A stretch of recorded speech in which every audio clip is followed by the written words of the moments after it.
All right, welcome golfers to another episode of Learn with Linksman. Steve Reed here with the Linksman. I have a very special guest on the show, but before I get into Corey, I wanted to just talk about what we're doing with Learn with Linksman. We've done a few podcasts here on YouTube.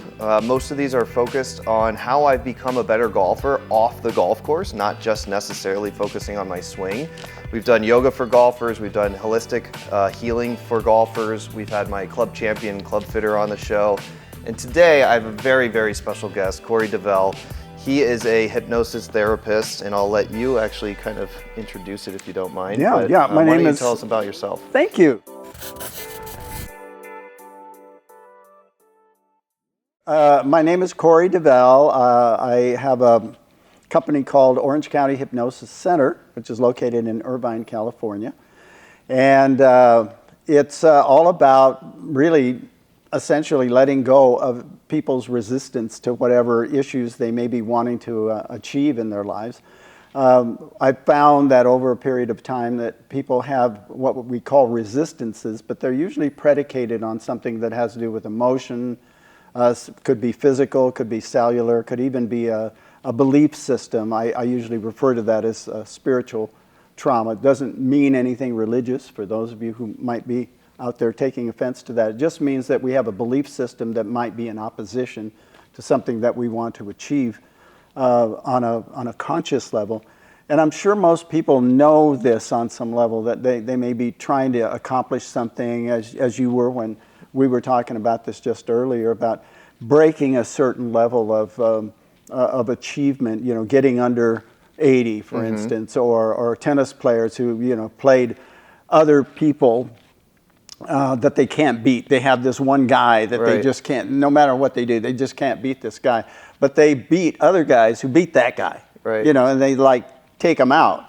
But that one guy, they just can't seem to overcome that. And it involves letting go of whatever there is on a subconscious level that's keeping them from achieving that goal. So how long have you been doing it for now, would you say? Oh, longer than you've been alive. I actually started doing hypnosis when I was in high school. Okay. And I used to be that guy at the parties that would, like, you know, hypnotize people and tell them that, you know, when they wake up, the number 4 is going to be missing from the numerical system. Yeah. And then I'd purposely say, how many fingers do you have? And they'd say, well, 10, you know. And I'd say, why don't you count them? They'd go 1, 2, 3, 5, 6, 7, 8, 9, No way. 10. The 4 was completely falling off? Yeah, they just couldn't see the 4. So it was your party trick in high school? Yeah, it was like, it was a good way to meet girls. Yeah, and, of course. You know, all of that stuff. But it was funny because one of the things that really made it a very serious thing for me was I was working, a little bit later on, I was working with a guy who was very suggestible. And I think this guy told him that he didn't have a butt. I said, you know, you can't find your butt, but, you know, when you wake up, you know, because he was standing, I said, you know, when you wake up, you'll want to sit down, but you can't find your butt. You know, and everybody just thought that was hilarious. And it was funny because he went over to a chair and he just kept looking at the chair and, you know, looking around. I said, go ahead, you can sit down. You know, and he said, I can't. And everybody's like looking at him, and I said, why not? And he said, I don't know where my butt is. Oh, that's hilarious. Yeah, it was really, really, I mean, at a party situation, it almost looks contrived. Yeah. But really, for the short term, and usually that's what stage hypnotists do. Yeah. It's short term, very, very, like within 24 hours, the suggestion is basically gone. Yeah, you're reverting right back to the Yeah, you'll go back to common sense, rationale, all of that stuff.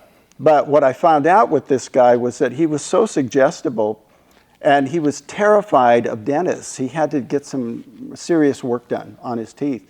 And the only reason that the dental problem had escalated to the point that it was at this point where it was really painful for him is because he hadn't been to a dentist in probably 15 years, something like that. So anyway, I hypnotized him, and I really went all out with him. I just said, you know, tomorrow when you go to the dentist, you're going to feel really relaxed. You're going to feel so relaxed. And of course, I was saying this to him when he was under suggestion. But, you know, I said, by the time you get to the dentist's office, your face is going to feel like it's already numb. You're going to feel very relaxed in that atmosphere. The smell of alcohol, which was one of the things that terrified him. Yeah. I said, it's going to be friendly for you. You're going to feel really comfortable. As a result, while he was sitting in the waiting room, before he actually went in, his face got numb. And it was so numb that by the time he was sitting in the dentist's chair, he told them, I think you can do the work without anesthetic. Whoa. And so, they don't normally do that. Of course not. But they were checking, and, they just kind of poked around, and they said, do you feel that? And he said, I don't feel anything. Oh, my It's all good. gosh. So they actually did the work on him without any no anesthetic. numbing medication. No numbing medication. Wow. The other part of it that was shocking, because I went to the same dentist, by the way, I knew the assistant, and I was asking her about it, and she said it was the most amazing thing she ever saw, because not only did he not feel anything, but at one point in time, there was a lot of blood, because they were doing a lot of work around the gums. And they asked him, she just said, if you can control the pain, can you control the blood flow? And he actually did. He controlled the blood flow. And they were able to do the work quicker without having to, continuously, drain his mouth. And then when they sewed him up, she said that was the moment of truth, because his gums were basically blue. Yeah. And she said, can you let the blood flow now? Is that okay? And he just said, yeah. And he just allowed it, and it turned pink, and all of a sudden a little trickle of blood came out between the stitches. Unbelievable. I didn't have anybody like that before or since, but that was like the major trigger in my journey toward helping other people get over some major obstacles in their life. It made me realize how powerful the subconscious mind can be. So during that session, you were tapping into the subconscious with this. Absolutely. Okay. So maybe you can kind of talk about that. Let's double click on the subconscious for the viewers, because a lot of people don't know what that is. Yeah. So why are you tapping into the subconscious? What is it doing? And how are you really helping these patients in your hour-long sessions that I've personally been on as well? Yeah.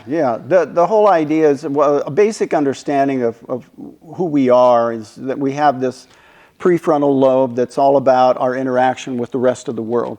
What we can see, touch, taste, hear, and smell. That's the rational part of our brain. We have another part we refer to as the subconscious mind. And that's the part of us that actually remembers and knows literally everything that has ever happened to you in your entire life experience. And arguably, even it depends on the person out there, don't want to offend anybody, but I've done past life regressions with people that remember things that are not of this particular life experience. It can extend that far. So that subconscious mind remembers every second of every minute of every hour of your entire life experience. The reason why we don't, on a conscious level, remember that, it's too much information. Right. Our conscious mind is processing somewhere around 400 to maybe 600,000 bits of information per second. But the subconscious mind is in the trillions per second. So it's not only listening to whoever's listening to this program right now. It's more than just what they're receiving in terms of what they're listening to or seeing. The subconscious mind is calculating the temperature, the barometric pressure. It's digesting food right now. It has this amazing intelligence. It's a genius, basically, that we don't normally use. We get information, bits and pieces of information as we need it. For instance, right now, a bit of information that may be roaming around in your subconscious mind that you're not having to use on a conscious level is, I would say, what's your address? All of a sudden, it comes up. Right. But if you don't need it, where does it go? You're not needing it right now. Where does it go? Where does all this information go? It's all held in a nice, safe place in the subconscious mind, and you'll receive the information as needed. In other words, it's like a program. If we know how to ask for something from the subconscious mind, we can retrieve it. Now, the problem that most people have regarding all of this is that there are emotions that may come up in a person's life experience that may have to do with something negative, let's say. And that negative emotion, let's say, is kind of keeping them from doing something they want to do. I've had people come to me that want to have a breakthrough with a certain amount of money. They just hit this level and they'll be within $10 of a breakthrough, but they can't seem to get past that one little area in their consciousness. what we can do with a process I developed over many years, I call it biofeedback. And of course, all of you have probably heard biofeedback a million times. My version of it is that I talk to the subconscious mind that literally, biologically knows where all of the information is. All we have to do is access it. Right. So what I do is I get the person in what we call the theta stage, and they're actually wide awake, as you know. Yeah. Wide awake as we're doing the process, but their subconscious mind is literally answering questions with yeses or nos. That's Right. why I say it's like a computer program. Binary programming is all about ones and zeros. It's yeses and nos. That's how the computer programs work. That's also how our minds work. If we can phrase, let's say, a statement so that the subconscious mind can tell us if that's a yes or a no, then we can solicit answers from the subconscious mind without having to go through a whole litany of explanation. Right. So I developed this process where I can literally make a statement to the individual who's experiencing the biofeedback, and the subconscious mind will tell us whether it's a true statement or false. Yep. So part of the process is just finding out, does this person have, let's say, an emotional trauma or a physical trauma or cellular trauma or a spiritual trauma that's literally keeping them from doing whatever it is they want to do. And once I find out what that is, then I have to find out some particulars. Yeah. One of them might be, do we need to know when it happened, or was there an incident that happened that triggered this negative emotion? If we do, we find out. If we don't, we just move on. It's like, again, it's like a program. You know, if this, then this, Yeah. that kind of thinking. Yeah, and I've obviously had some sessions with you. I know my wife Jamie's had, and you are the main reason she was able to start her startup company, Philip Buttercup, and you're one of the main reasons why the Linksman is born. So thank you Awesome, for thank all you. of your help, and it's the exact reason you're on the show. So thank you for that. And you know, kind of tying this back to golf, as we usually do on this show. I tried passing that PGA test, 6 months ago or whatever, and I practiced, I prepped, I did everything you can possibly imagine for this thing. I show up, shoot one of my worst scores ever, fail it, and then for the next 5 rounds, I couldn't break 80. And normally I'm like a 75 to 78 shooter.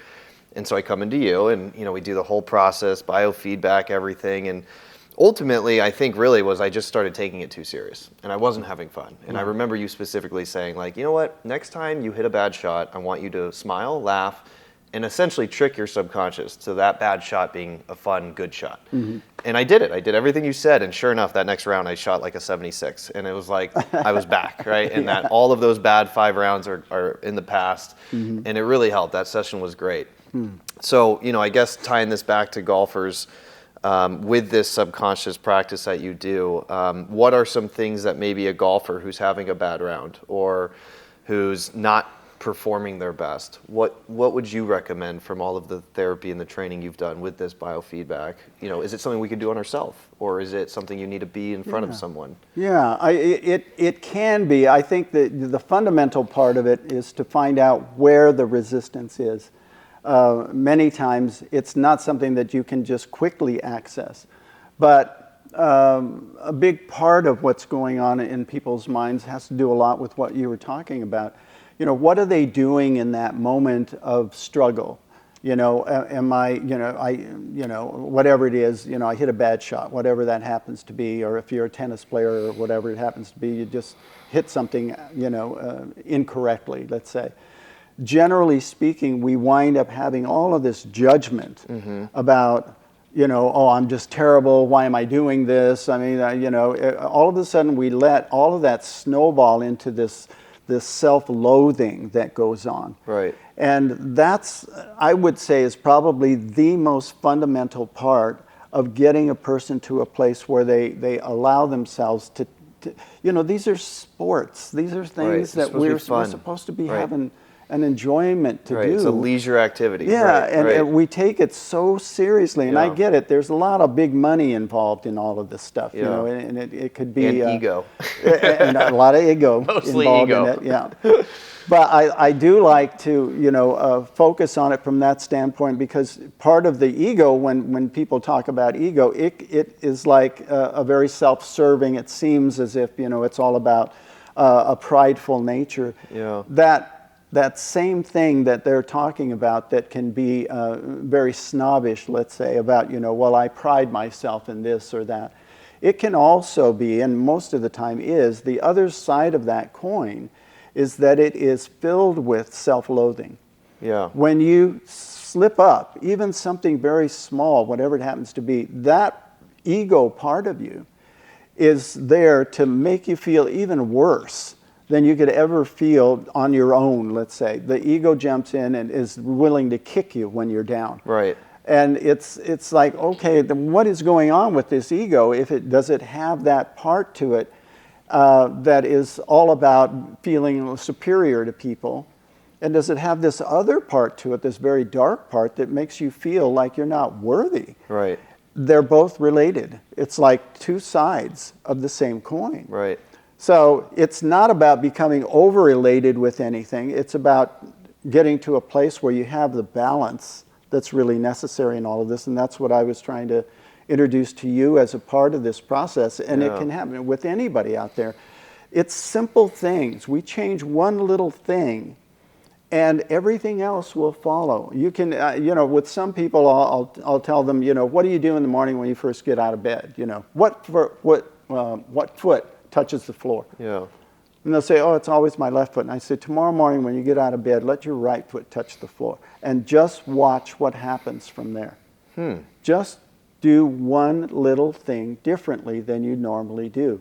And if you allow yourself to do that, what happens is it's in the back of your mind somewhere. All of a sudden you're going, oh, yeah, I've been doing that for 10 years or whatever it is. Or since I was 5. Yeah. Yeah.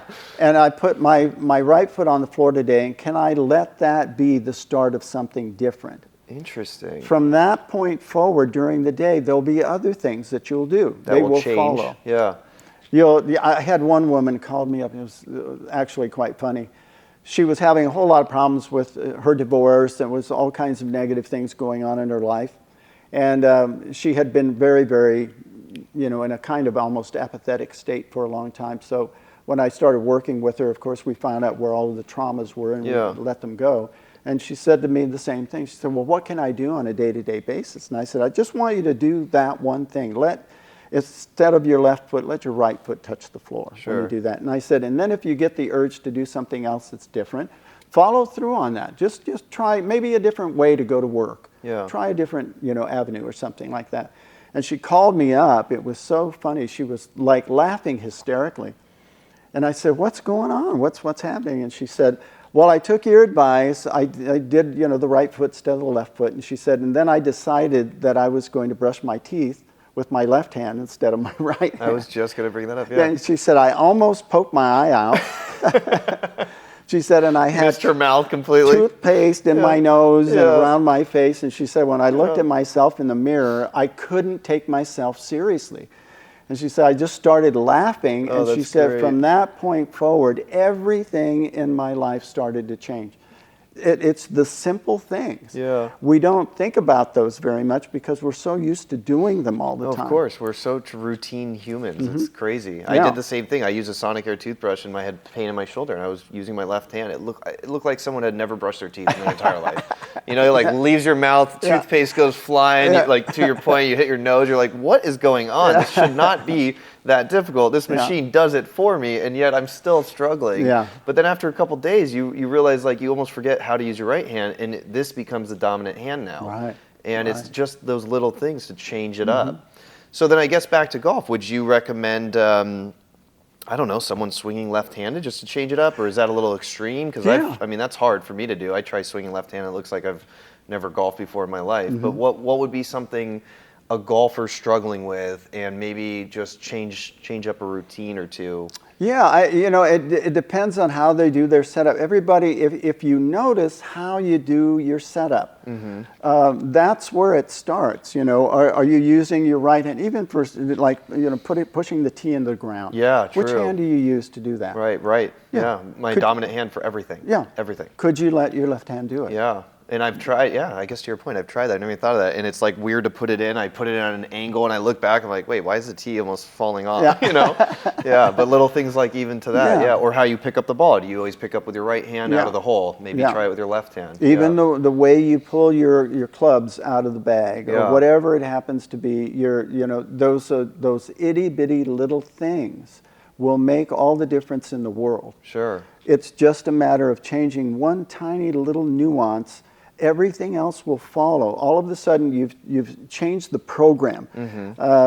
Maybe a good illustration of this would be, in programs, and I'm sure everybody out there's at one time or another had to put their phone number into a program on, online or whatever it happens to be. Yeah, buying something online, yeah. Yeah. And what happens is the program there that they've got designated says, okay, this is where the area code goes. Now, if they put a L in there, it's going to stop you right there. Invalid. Yeah, invalid character. You've screwed up here. You got to go back. You can't go forward. That kind of thing. That's what's happening with the program. When we change the program consciously, we literally do that. We're changing the way that we're approaching something. Now, it's important to have something positive behind that change. For instance, if you're saying, okay, I'm gonna get ready to tee up here, I'm gonna use my left hand, and I'm just gonna take the time to do this. What is behind that? I'm allowing myself to do this differently so that I can get a better, higher or lower, whatever it is. Of course, in golf, you want to get a lower number. Yeah. But the idea is I'm doing this to kind of affirm in my own consciousness that I have the ability to change. I don't have to continue to do things the same way. Yeah. By doing this little thing, I'm reaffirming in my consciousness that I can actually change the way I approach life in general. You'd be amazed at how I had somebody have this happen to him some time ago, and it's not directly related to golf, but just as an example of what we're talking about. Somebody came to me, had a relationship issue. This happens in my business a lot. And we let go of the trauma that she was experiencing. When she was driving home from my office, she was actually, looking forward to having a cigarette and thinking about what we had talked about. She said she went to reach for a pack of cigarettes, and she said, I'll wait until I get home. And she got home, and she didn't feel the urge to smoke a cigarette. And then later on, about 2 or 3 hours later, she called me up and she said, I don't remember you saying anything about quitting smoking. Yeah, that wasn't the session, that right? wasn't, Yeah. We were trying to help her with her relationship. Right. And she said, so what happened? What's going on? I said, well, when did you start smoking? In that relationship. Yep. No way. The first argument she had with this person that she found was with, cigarettes. she went and got a pack of cigarettes. No That was an way. adjustment that she made. And when we resolved the issue with the relationship, the need for the cigarettes was gone. Wow. That's how That gives far me reaching. chills. Yeah, that's crazy. That's how far reaching it is. So that's why I say even the small things, you change one little thing, you don't know how far reaching that one thing can be. Right. But if you do a positive affirmation, you're almost guaranteeing that you're going to have a positive outcome. Right. So change those little nuances, tiny little things that may or may not even be related to golf. It might be the way like you said, you just try to do something different while you're brushing your teeth. Right. But if you're out there on the golf course, there's a whole lot of things that you're doing that are just the way you've been doing them. Routines. Routines. Yeah. Golf is all about pre-shot routines, sticking to the same routines, but to your point, there's other routines that can be changed that are very minimal that have big effects. Exactly, and they would seem like, just this one little thing, that's not going to hurt anything. Right. But if you have a positive motive behind that change, again, I can't stress that enough. I'm doing this so that I can get a better score. And then you do it, and you take it lightly enough so that even if it goes in the ground, let's say crooked, like you were saying, I didn't quite line it up the way I do with my right hand. Take the time to do it. While you're doing that, be smiling about it. Enjoy that process. Let's see if it works. Right. It's that kind of an attitude. Well, let's just see. Yeah. What could it hurt? Nothing. I mean, of course. Exactly. Yeah. Of course. So give that a shot with a positive affirmation behind it. That's already creating a new and different program. that's changing all the way down the line. The dominoes start falling all over the place, and the next thing you know is, wow, that was great. I just played a great round. Yeah. What could that have to do with my left hand lining up, the tee in the ground? Right. Doesn't matter. Do you have to Stick know with it. everything about Stick with all of it. that? A big part I find with people too is they talk themselves out of their own good. Yeah. They'll We're say, our own oh, it worst enemies. couldn't be that. Yeah. It couldn't be that. And then they almost work against it. Now I'm going to line it up just to see if I hit a bad shot. Yeah. What's the affirmation? Yeah. Again, this is how subtle the subtleties are with our conscious and subconscious mind. Yeah. If we decide that we're going to move in that direction, have some positive motive behind it, enjoy the process, allow yourself to do some little thing differently, and your outcomes are going to be amazing. Yeah, and you brought up positive affirmations, and I think that's something we should double click on because we're our own worst enemies in life. Without a doubt. Relationships, family. But golf is probably, I grew up playing all the sports you can possibly imagine, did them all. Golf is easily the number one sport where we can just kill ourselves on the course. You just mentally, emotionally, physically. Yeah. I've seen people hit themselves with clubs for missing a putt. You name it, I've seen it all. So back to positive affirmations. What do you recommend someone who's having a bad round, instead of blowing all 18 holes, let's say we start out hole 1, double bogey, hit the ball out of bounds, could barely make a putt, right? You're just like, oh my gosh, I have 17 holes left, right? And you're just miserable. You're at Pebble Beach or some really popular course, and you don't want to ruin that entire round. Like, what's something simple that someone could do on the golf course, positive affirmation wise, to not fall apart for the remaining 17 holes? Yeah. See, that's a tricky business with people because there's this consciousness of let's say the next thing that they're going to do being very contrived. Like, oh, well, okay, I'm going to smile and pretend that I didn't just, double bogey or, shank a ball or whatever it is. I'm going to try to do this. But what's behind it? See, what's behind it is I don't really feel good, and I'm really angry about this whole thing, and I'm pretending that I'm doing well. I like to say, is it possible for me to play differently? Is it possible for me to do something else different from this point forward? Could I allow myself to do something a little differently?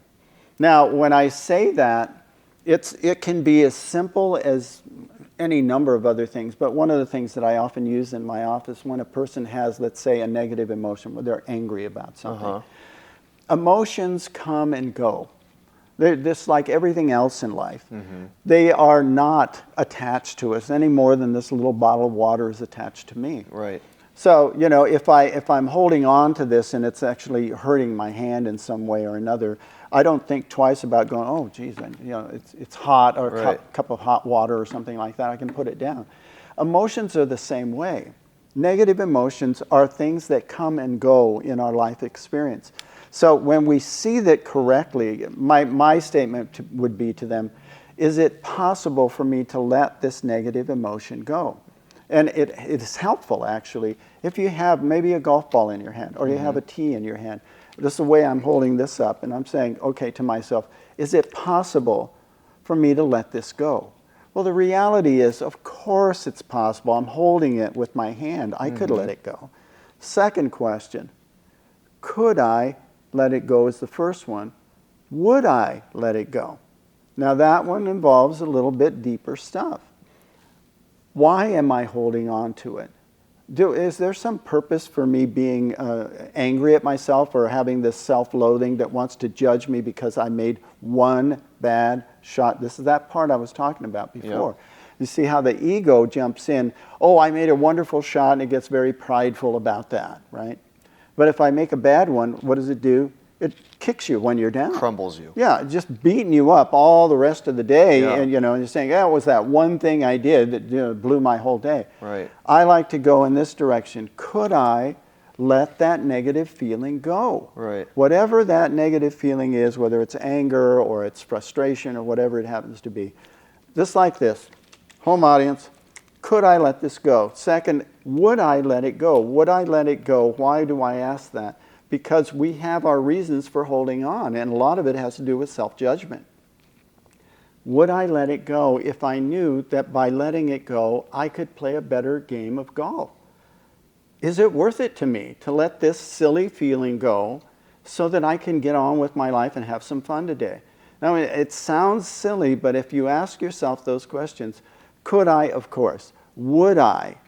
Now we really get into the deeper part of our reason for holding on. And then the would I part of it does wind up being, okay, if this meant that I get to have more fun today, it is worth it for me to let it go. Now the question is, when? Now.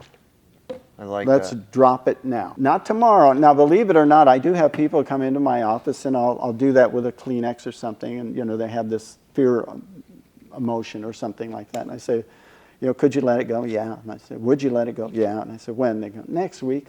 Really? Yeah. Why next week? Not today. I don't feel comfortable letting it go funny. today. It gets funny. It really gets actually quite funny because people they're so familiar with those negative emotions or issues that are going on with them that they're almost like a bad friend. Yeah. Somebody that you hang out with that you don't really want to be hanging out with, but it's company or something like that. I'm just hanging out with this person, but I don't really care for them.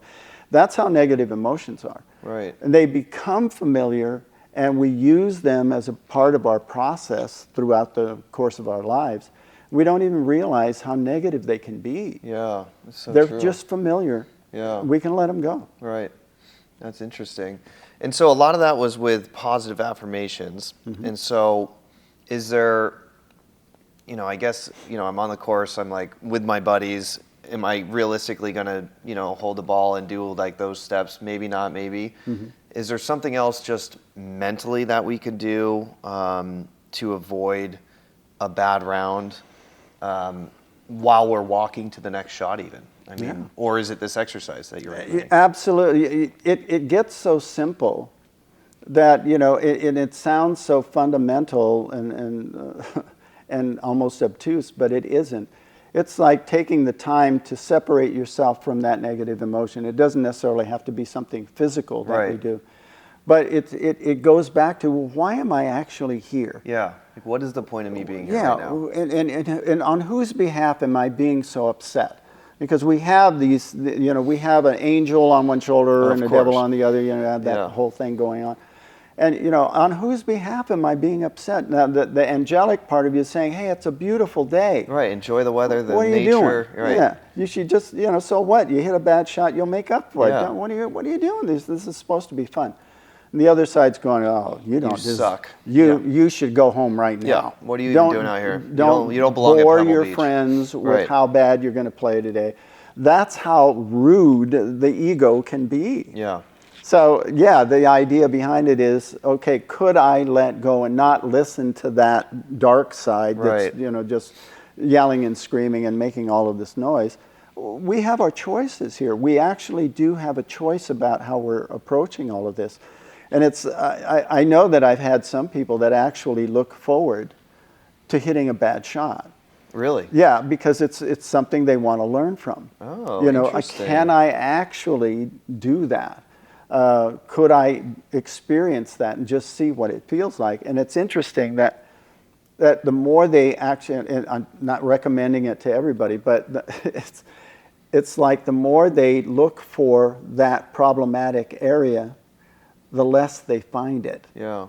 It's like they don't have an overt avoidance to it, which is a big part of why we screw up. We're like trying so hard not to that we wind up invariably making a bad putt or doing something that we could do 50 times. And then, the one time we allow ourselves to move into the direction of, oh, well, not today, that kind of thing, or, something else happened, whatever it happens to be. We let that enter into the picture, and the next thing you know is we, pull off a bad shot, or whatever it happens to be. But if we're almost on some level, I'm not saying you have to look forward to playing bad golf. What I'm saying is if you do have something like that happen to you, Let the part of you that actually does have control over all of this move in. Could I let that go? Is it possible? Just asking. Yeah. Is it possible for me to let this thing go? We all know, of course, it's possible. The rationale behind it is very simplistic, but it's profound because people don't do this. Right. They just spend their time being critical about something. They have this overt need to beat themselves up when they're down. Yeah, Even when I've worked me. with when I've worked with gamblers, people have lost millions and millions of dollars, in Vegas or wherever it is they go. I talk to them about this, and it's not about the money, although it seems like, yeah, it would be. No, the bottom line here is the self-loathing. They're doing it more. The reason why they keep putting more on the table, even though they're throwing good money after bad, as the saying goes, it's more so they can hate themselves. Whoa. It's not about the loss. Yeah. They have to have a reason to be angry with themselves. So they continue to do the same thing over and over again, even when they've got enough money and they know that they could just put all of this and just bet a little bit, you could put the big money away. No, I've got to put it all back up on the table. Right. And they keep doing it. Sometimes they have, overwhelming winnings, enough so that they really wouldn't even have to worry about it anymore. Right. Made up for all their losses, and they still keep putting the same amount up. Why do they do that? It's so they can hate themselves. Wow. It's like that consciousness behind it isn't about the money. Yeah. And when I work with them, and we talk about this thing, it was interesting for me because I wasn't, dealing with gamblers all the time. But one in particular that I was working with who had lost millions and millions, I was asking him about it, and as we were dissecting this, through the biofeedback process, it all came down to approval. Huh. And that was something that he didn't have, and he wanted to continue disapproving of himself. And no matter how much money he made, he was going to go back and he was going to do this so that he could still have the disapproval that he needed to nurture that had to do with something that's pretty far-reaching, probably for our purposes here. Yeah. But it had something to do with his dad and his dad not approving of him. And it was almost an effort to make his dad right. If his dad disapproved of him, then he was like going about life in a manner that was going to literally make his life so unacceptable that even he would disapprove of it. Interesting. And he just kept doing it over and over until he didn't have anything left, Right. that kind of thing. But in his business, which will remain unnamed, but it actually was golf related, in his business, he could keep making money, Yeah. right? So, it was like, well, he made it all and, he'd take care of a few necessities and then he just put it all up again. Wow. And that's where he got his disapproval. On the golf course, he was actually doing quite well. Yeah. But the need for the disapproval would override everything else. And I know I'm getting deep here, folks, but... That's why I had you on the show, yeah, Corey. it can get quite interesting Yeah, how that's far-reaching that is. But even the surfacey things, like I said, I deal with a lot of the stuff that goes very, very deep. But on a surface level, even to control the day-to-day, it's just about recognizing the truth about negative emotions. Yeah. They're no different. Honestly, they're no different than this little bottle of water. Right. They don't belong to us. That's the bottom line. Well, and that's why I wanted you on the show. I mean, candidly, and I said this on the show with Mickey on the Holistic Approach for Golfers video, where all my friends know, the ones that golf with me on a daily basis, know that my biggest weakness is my mental game, which is why you've helped me with that. And this is 3 years ago. I used to beat myself up a lot when I started in 2019, and now present day, I'm having way more fun with it. My scores reflect that. Even if I don't break 80, I would argue that I still have more fun than I did in 2019 when I was just taking it too serious. I mean, like you said, it's like at the end of the day, we're out there recreationally, not making money. You might have a little side bet. Who cares? It's like $1 a hole or whatever. You're just there to have fun. And when we destroy ourselves, and the scores reflect it. You could have shot an 80, but you shot an 86 because you were just mentally destroying yourself on every shot of every hole. But really, golf is such a long round, 18 holes, well over 72 shots. Takes a long time to mess up, right? But we do one bad shot. and then the rest of the round could be blown. And it's like, no. That one shot is nothing. You see the pros do it all the time on TV. Exactly. You know, and that one shot they're going to make up with a birdie or an eagle on the next hole, right? And then that bad shot is completely forgotten about. Yeah. So it's kind of like pushing a reset button. Yeah. You know, if you had a reset button, and you do, by the way, you have a reset button in your brain that says, could I let this go? That's your reset. Just the possibility that I could let this go is everything. That already has established a different program. It's a different set of if, then, or kind of statements in our consciousness that gives us the possibility, is it possible for me to change this? Of course it is. Yes, we have that ability. Are we going to use it? Well, most of the time, most people don't know that. Right. I mean, they're so used to hanging on to their anger or their resentment or their guilt or whatever it happens to be. They're so used to it. It's so close to them, so familiar that it's like an old friend. Like I said, it's like an old friend that you really would like to move on from, and you're just hanging on to them, you know, because you haven't replaced them with somebody else or whatever it happens to be. But yeah, it's not serving you anymore. It doesn't make any sense to have that continue. And it's the little things, the little tiny things that you think are so insignificant that can make all the difference. The biggest one for me, Corey, was when you told me after our therapy session, when I couldn't break 80 after failing that PGA test, was laughing at myself. I remember the course I played at, the day I played, the friend I was playing with, I remember hitting a bad shot and I laughed, and he looked at me and was like, what was so funny? You just hit the ball out of bounds. I was like, I'm trying something new. And he was like, okay. He's like, you weirdo. Like, sure, whatever that means, right? And yeah, I mean, that was the round. I shot, I think it was a 76. And that one out of bounds shot, double bogey, was made up for in the other holes because I laughed at myself. I said something like, oh, that's not like me. You know, instead of like, oh, I suck. That was terrible. Like all these negative thoughts. It was like smile, laugh, a positive affirmation. That next recovery shot I put on the green and you know, made the putt and all that. And it's just like, it was fascinating after our session, what that 1 hour session with you, how it translated to that 18 holes of golf, considering the 5 previous rounds I couldn't break 80. And then that one round after our session together, it was like, boom, I'm back. Yeah. And it was incredible. And it was the little things. It wasn't like I changed my swing. I didn't change my game. I literally just changed this mindset, and that was it. Yeah. And it was a totally different story, totally different player. I had more fun, which was ultimately, I think what stopped happening was I was taking it too serious. Like I was trying to play on the tour or something, which is not even close to the case.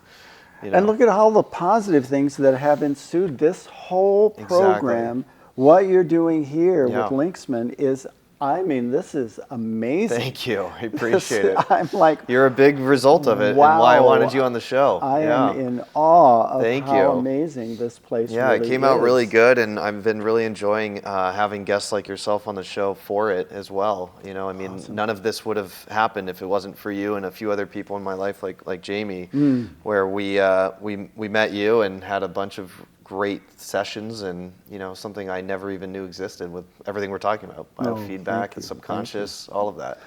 And it's been great. You know, and of all the sports that are out there, I know that everybody's, you know, always pointing to their head, you know, when you know, whether it's football or tennis or, you know, soccer or whatever.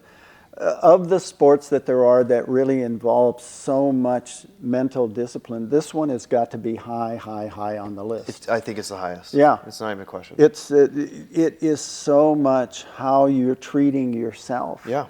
How are you looking at yourself? What are you doing with this game? Right. You know, it involves so much discipline. There's no question. There's so much skill involved in it. But there's no point in beating yourself up about it. You know, it's getting to a place where when the negative emotions come up, and they will, I guarantee you, whoever's watching this, I don't care whether you're a pro golfer or not, the bottom line is there will be those times when you'll have, you know, a bad shot. It's going to happen. Yeah. But what are you doing with that? If you let yourself linger with the negative emotion, and you know, for instance, this is how negative it can be. If I'm holding this negative emotion, I want to pick up this little animal, I can't do it. Right. If this was really crucial to me moving forward, and I'm holding on to this, I'm not going to do this well. Right. But if I let go of this, I can get hold of what it is I need to do. Yeah. If we look at it from that perspective, then it makes all the sense in the world to let this go. Yeah. Our mind has to wrap around that consciousness of holding on to this isn't going to let me move forward. Right. I need to be able to let this go. So how do I do it? Very simple. Question number one, could I let it go? The reality is, of course I can let it go. Yeah. It wasn't there before I hit the bad shot. I was looking forward to playing a good game of golf. Exactly. You know, all of a sudden I did that. Now what? I grab Yep, and you're my holding on to negative that the rest of the emotion. 18 holes. Yep. It's going to be hard to hit a good shot with Yeah. this thing in my hand. So true. So then secondarily, would I let it go? When we have this judgment, again, I can't stress that enough. That old judgment's coming from someplace else. And I like to think of it as, sometimes I'll use this illustration with people, that a negative emotion is like a letter from the IRS or something like that, you know, and everybody looks at that and goes, oh my gosh, you know, and then they look, they open it up and they're looking at, you know, maybe this, you owe this much in back taxes or something like that. And they're thinking, oh no, you know, and then they look at the address again, they find out it's for somebody else. This isn't mine. Thank Oh, God. good. You know, all of a sudden they've gone from all this negative emotion to this Right. feeling of elation. Well, the negative emotion is very similar. It's like stamping a letter that came to you that's, you know, has all this negative stuff associated with it, and you say, return to sender. Yeah. This doesn't belong to me.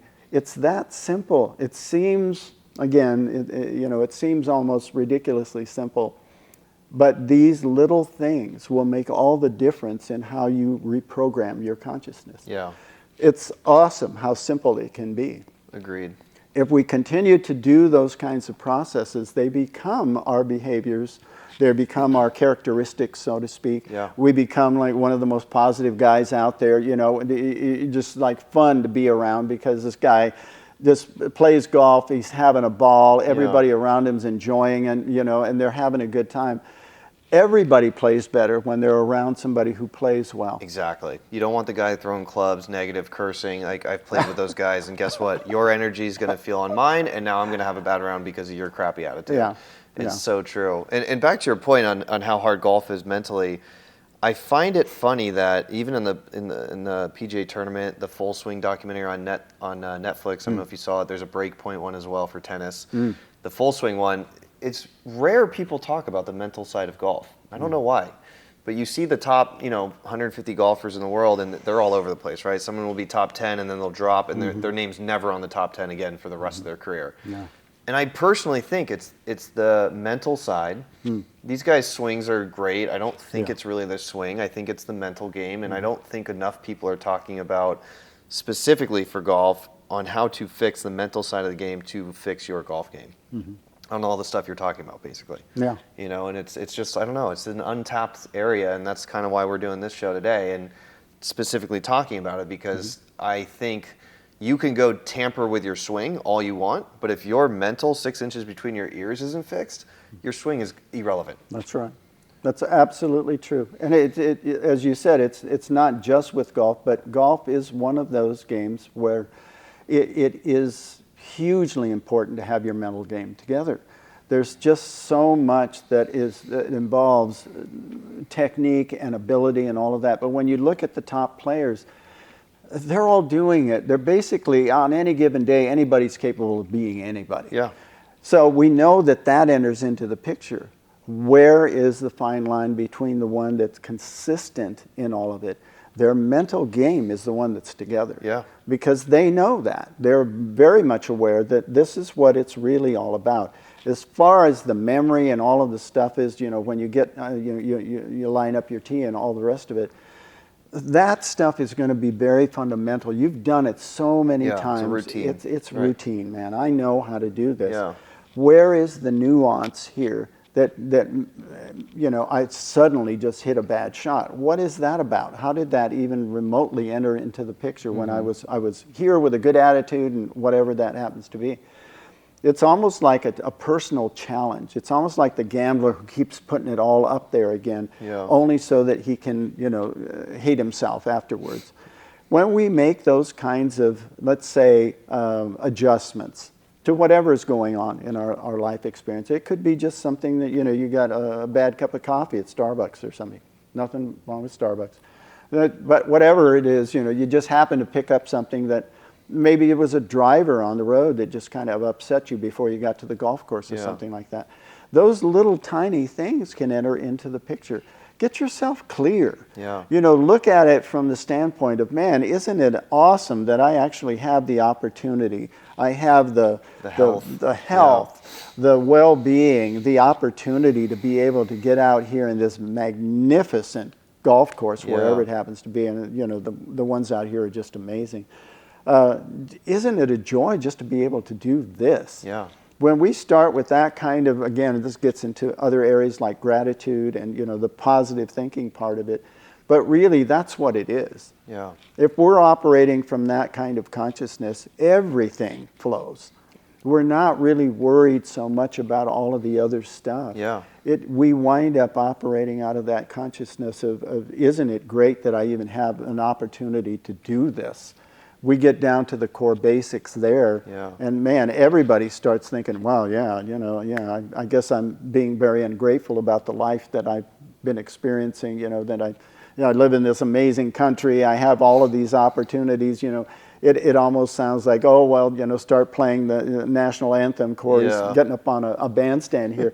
But it's true, if we get to the core basics of how privileged we are just to be able to walk out there onto a golf course, whether you're going to play a great round or not. I mean, just the fact that you have the opportunity to be there. Yeah. Start with that. Yep. And you've got nowhere to go but feeling optimistic and happy and very present. Yeah, it's true. I mean, to your point, I would bring my personal life to the golf course. Like, let's say, hypothetically, I was in a fight with Jamie, and I would go to the golf course with that fight in my mind. You can guarantee I'm going to shoot at least 5 strokes worse, because that now is in my mind when it really shouldn't be. I should be clear and enjoy the day. Or I've had situations where I'd be working while golfing. Yeah. I hit a decent shot, you go to your phone, you send an email, and then you're like, oh, I gotta shoot, I gotta hit my next shot. And then that next shot is just like out of bounds, sprayed right, and you're like, where is my mind right now? Well, guess what? Your mind is in that email that you just sent, or in that relationship fight that you had dealt with. So like what your personal life is going to translate to the round of golf or tennis. I mean, it doesn't matter golf. It's any sport really for this matter. And I've definitely noticed that where the personal life or whatever emotions are going through, what's helped me and maybe what would help other viewers on the course, I've found myself, I think I read a book that said this, is to look up at the sky, close your eyes, listen, use your other sensory perception. Yeah, exactly, your other senses. And I found that after a bad shot, I would just straight up look at the clouds, watch the clouds blow, or if it's a sunny day, just kind of look out at the skyline, listen to the birds in the trees, and then all of a sudden you almost like hypnotize yourself in a way. It's very little, obviously, but you get into this weird state of mind. You're like, okay, I'm chill again, and then you go up and hit that shot after breathing a couple times. You're like, boom, I'm back. Just like that. Yeah. It's interesting. It can be that simple, and what you're talking about is a process. Again, I use a lot when I'm doing teaching meditation, something like that. I always ask people to be present. In other words, there's an awareness here. Whoever's watching this, and as we're engaging in conversation, clearly you're here. You're in the moment. You were having this conversation, so you're present. You're actually here in the moment and not outside somewhere or washing your car or doing something else. You're very present in this moment. We're having this conversation. That's one part of our consciousness. The other part that's quite interesting is that there's an awareness behind that that knows that you're having this conversation. Yeah. Now, when we are operating out of that consciousness, and this kind of gets very like Zen-ish, but it's awesome. Like I said, I teach meditation all the time to people. Once we're present and aware, the natural byproduct of that is optimism. You can't help but feel good about yourself. It's a necessary outcome of all of that. It's just being present, being aware. The natural flow is optimism. When we're not present, that means we're somewhere else. Yep. And usually when we're somewhere else, what are we doing? We're looking at something that might have happened on the way to work, or an argument or something like that. We're not being present. Yeah. And then, you know, the awareness of that, again, works against us as well, because then the awareness part of it is saying, well, where are you? What are you doing? You know, there's, you know, what are you doing over there? There's all this judgment that goes with it. So when we're moving in the direction of just being present in this moment, right now, right here, right now, there, we have everything we need to be happy. Everything is right here. It's okay. Got enough air? You got enough food in your body? Yeah. There's nothing missing, right? Can I be okay with that? Yeah. From there, there's this awareness that, oh, that's true. I'm very present. I'm very much aware. And in that awareness, there is a natural tendency. It leans naturally toward optimism. It's like standing and sitting. Yeah. You know, if we eliminate laying down, let's just say there's two options here, standing or sitting. You're one or the other, but you can't be both. If you're leaning toward optimism, you automatically, or let's say you let go of negativity, you automatically lean toward optimism. Right. That's one or the other. So what are we doing? It actually takes a lot of effort to move in the direction of negativity. Yeah. Much more so than it does optimism. That kind of comes very effortlessly. So then this is why a lot of my processes have to do with letting go. Because the negative emotion isn't a part of us. It really isn't. Yeah. All we have to do is let go of that, and our natural tendency will be to laugh. It'll actually be to move forward with optimism, with some clarity, with some confidence. That's what is a natural byproduct of it.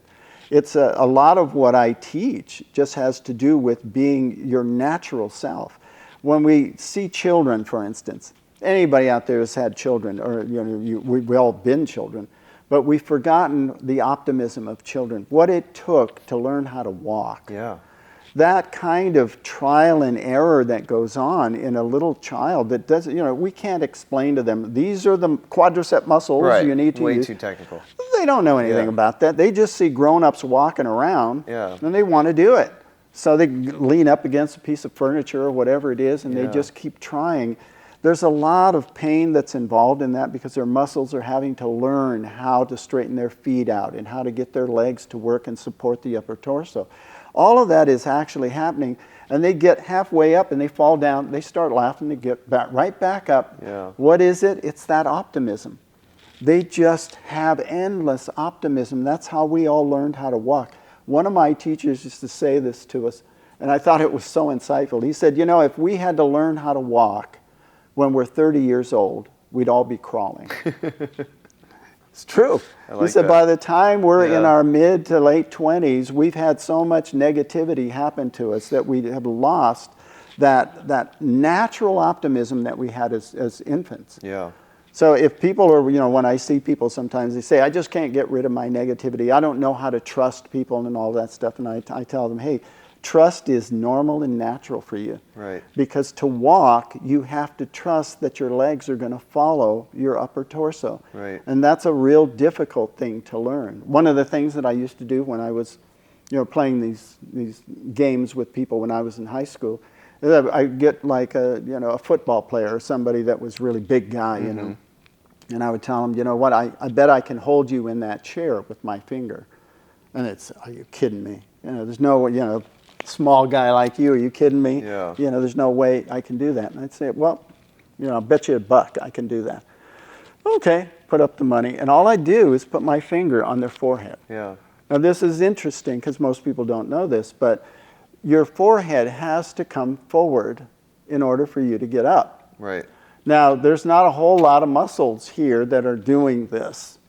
But one finger, if you just hold that one finger on a person's head, they try to get up and they feel like you've paralyzed them. Whoa. It's like, this isn't happening. You can't get up like this with your Right. feet. You have to get up like this. Yeah. So your head has to move forward, and then the rest of you moves with it. Now that's a part of learning how to walk. When children are on all fours, they don't have to have their head go forward. They can have one arm out here and one arm out here, and they can crawl around. They can get to the edge of a carpet on a floor, and they're not going to trip and fall down and break a bone. Right. But when you're on 2 feet, you're trusting that your feet are going to follow your upper torso that's already ahead of your body, of the lower torso. You're leaning forward, and your legs have to follow. You don't let your legs go forward first, or you'll fall on your butt. You've got to lean forward, and your legs will follow. So that process itself, again, a lot of people don't even think about what I'm talking about right now, but that involves trust. Yeah. That means we have to believe on some level that we can do whatever it is we're attempting to do. Children have that natural optimism in them. They were born with it. We've all had it. So what I'm talking about here isn't anything new. Right. It's just letting go of a belief system that says that we don't have that. That's all that it is. As we let go of the layers of the onion, so to speak, we find out what's in the center of that onion is a magnificent gem. It's a jewel. Yeah. That's great. That's a good analogy. I like that. Well, this has been great, Corey. That's been fun. I don't even know how long it's been, but it feels like an hour went by pretty quick, per usual. But maybe to wrap it up, is there anything else that, with all of your experience and everything all the patients you've seen, maybe specifically to golfers, that you would leave, maybe we haven't talked about, that you'd want to talk about, before we... The only thing I can think of that I think is significant with any mental game, and of course, as we talked about it already, golf is that. I mean, yes, it involves an enormous amount of skill, and anybody that takes it up, have some patience with yourself because it's going to be a real learning adventure. Yeah. Yep. But the most important part of it is the mental game, and the part of it that I'm talking about here has everything to do with that. Yeah. When we're experiencing anything negative, and that's going to happen. Yeah. That's the bottom line. With the best pros there are, there's going to be a shot that's going to mess with you. The idea behind it is what we were talking about. Could I let that negative emotion go? It doesn't belong to you. It really doesn't. If we can get that mindset, could I let it go? Would I let it go? When? Now. Yeah. Now is the time. This moment. I love it. This is our opportunity. Yep. That's so good. I'm going to be using that on my next round, by the way. Good. Well, thank you so much for being on the show. You're welcome. How can the viewers find you? I think you mentioned in the beginning, but maybe just one more Yeah, time. it's Corey DeVal at Orange County Hypnosis Center. And you can reach me at that, or you can call me. I don't know if you give out phone numbers. Yeah, I'll put that on the post. Yeah, 714-624-1956. I love it. And I'm there running the show and loving it and doing what I love to do. Yeah, that's fantastic. And I know you're obviously in Irvine, California. Right. So are you doing online or virtual or phone? Yeah, it's interesting. With COVID, my practice actually expanded. It's bizarre. I have people in China and Japan and Australia and Italy. How'd they find you? Just through the internet? It's been word of mouth for the most part. I don't do a whole lot of advertising. My whole process is, if I do a good job with each individual, they talk. Yeah, I mean, Jamie's sent at least 50 people to you, I think, in the last 3 years. At least. I'd say that's the low end. Yeah, no kidding. But it's been awesome. That's great. Well, thank you again for being on the show. I really appreciate it. My pleasure. Yeah, Thank you, thank sir. you.